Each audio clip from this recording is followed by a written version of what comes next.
Christmas is over. Now it's time to sit back and let the new year roll in. I feel like I'm forgetting something though. Nah, it's probably nothing.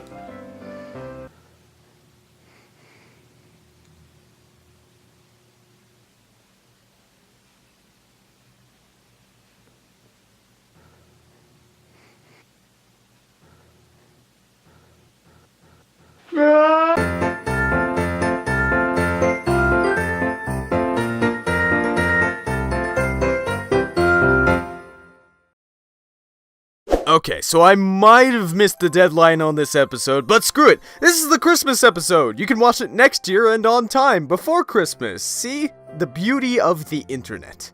Christmas is a time of year that represents charity. Giving something and expecting nothing in return in hopes of improving goodwill towards fellow humans. And of course, we all know about the numerous Christmas specials. Every year we watch these gems and feel good and celebrate the holiday.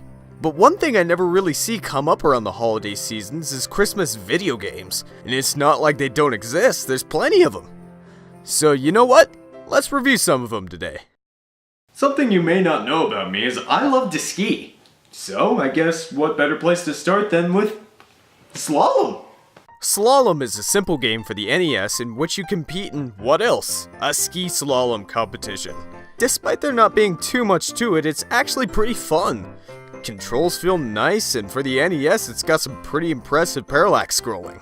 Let's see here, you got Snowy Hill, Mount Steep, and Mount Nasty!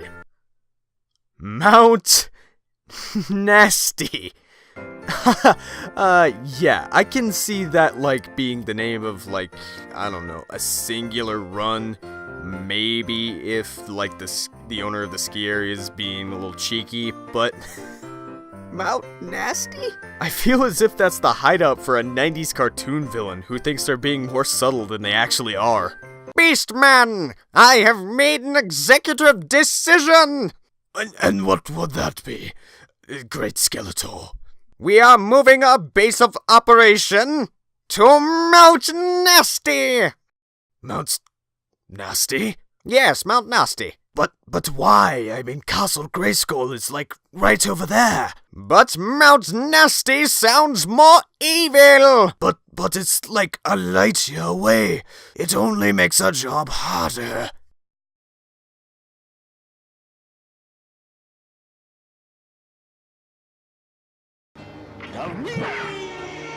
It's a nice little game to play if you have some time.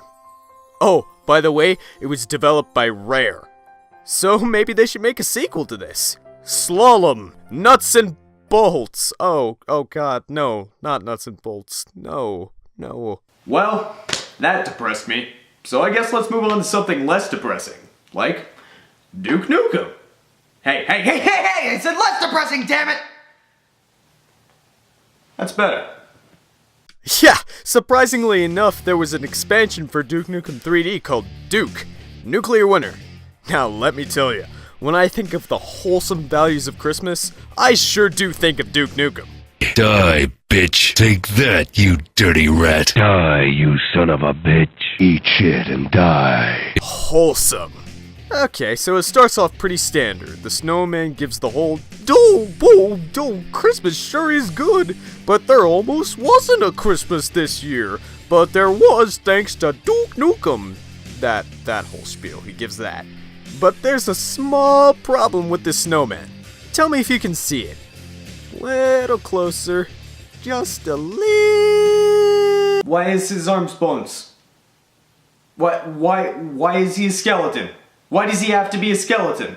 Look, I know I haven't released a Line Pasta episode since Halloween, but you don't gotta rub it in! Well, this is exactly what you'd expect. It's Duke Nukem 3D with a Christmas skin. Not much to it. But it's kinda nice to play Duke Nukem again. And since it has the skin on it, I have— oh my god, that's a snowman on a Zamboni! Okay, let's move on to something else. What else could be Christmas? Oh! The Nativity! Of course, you can't have Christmas without the old boy JC here. So let's review King of Kings. Traditionally, Bible games have not been very good. King of Kings is a collection of 3 games based around Bible stories. And since it's Christmas, I guess I'll play the 3 Wise Men game. But, out of all the Bible stories you could make games out of, the 3 Wise Men is not one that comes to mind. I mean, really without any context, it's about 3 sweaty dudes riding camels across the Israeli desert to give some flea market gifts to a persecuted baby in a barn with the help of an astronomical GPS. I don't really see how you could make a game out of that. Look at the walk cycle on that camel. That's silly. Okay, so this is a pretty standard platformer. Your score is, of course, frankincense, gold, and myrrh respectively. And occasionally you come across a scroll with a Bible verse on it. The game shows you the Bible verse and you have to say whether it's real or not. King Herod commanded that all the children 2 years and under shall be killed. Matthew 2:16. Haha! Good thing that I went to church when I was a little kid, because I know that that is an actual Bible verse.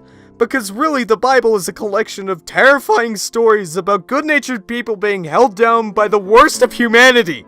But other than that, the game's pretty simple and easy. Okay, let's move away from the Bible games and on to something else that people associate with Christmas. The Rankin Bass Christmas specials. You know the specials. Rudolph the Red-Nosed Reindeer, Little Drummer Boy, Frosty the Snowman, Santa Claus is Coming to Town, the works. How could we forget these lovable, shoestring budget animations? But did you know about the video games? The video games? Whose idea was this? Oh, you know, the Rankin Bass, of course. What are those, like 40, 50 years old? I see real potential for a video game in those. Yes, these actually exist. Well, at least I know these 2 exist. Santa Claus is Coming to Town and Rudolph the Red-Nosed Reindeer. The one based on Santa Claus is Coming to Town is a pretty standard platformer. Pretty bare bones, but it's got a nice atmosphere to it, and it actually does try to tie itself into the story, which is really nice. I can respect the thought going into this game. But Rudolph the Red-Nosed Reindeer? Oh my god, it's a collection of barely functioning mini-games. And that's it! These games are so boring, really boring, and there's like 5 of them. Okay, I can't do this much longer. Next! Okay, next let's look at a game called Trixie in Toyland. And I really hope that that's associated with the babes in Toyland. Not the one from the 60s, the Disney one from the 60s that was good. No. I hope it's associated with the 80s one, starring Keanu Reeves! Okay, so the first thing that jumps out at me is how bad these controls are. They're super slippery and the camera's a little bit wonky. Also, there's like this point and shoot system with the Wiimote for projectiles that's impossible to aim, and I hate it.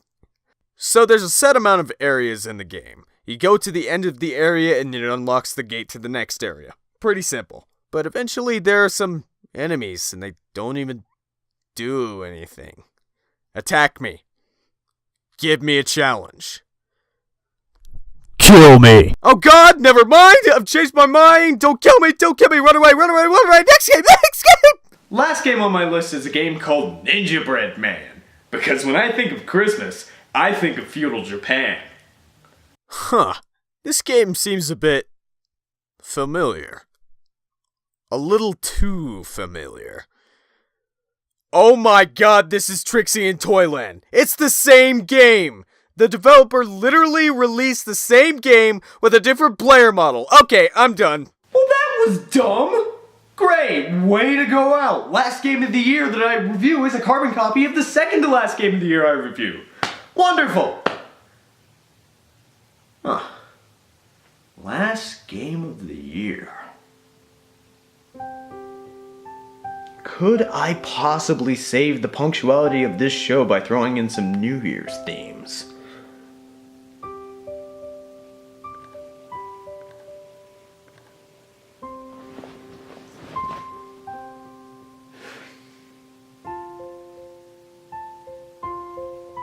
You know, 2016 was a pretty crazy year. Yeah, not gonna lie, 2016 has been a very negative year. Not a lot of very positive things happened in this world. But Through all the country-dividing elections, rapidly changing copyright law, and the deaths of iconic celebrities, there will be one thing that I remember this year for. This is the year that I launched the Line Pasta Show. I originally created this show as a therapy for myself. I made it as an exercise of self-confidence in a point in my life where I virtually had none. Despite my infrequent uploads, I have never been more motivated to work on a project of mine. As much as 2016 was a horrible year for a lot of us, myself included, I will always look back on that day in April I decided to go through with this show and think that that was probably one of the best decisions I've ever made in my life. In fact, I have had so much fun making this show this year. I'm gonna put a link in the description. That was a forced pun. This link will contain a video with all outtakes and bloopers from this year that I think are really funny, just to show you how much fun I had making this show. So, I guess this concludes Line Pasta 2016. See you next year in next Line Pasta episode. Or in, perhaps, Line Pasta's soapbox? Ooh! Cue the cliffhanger!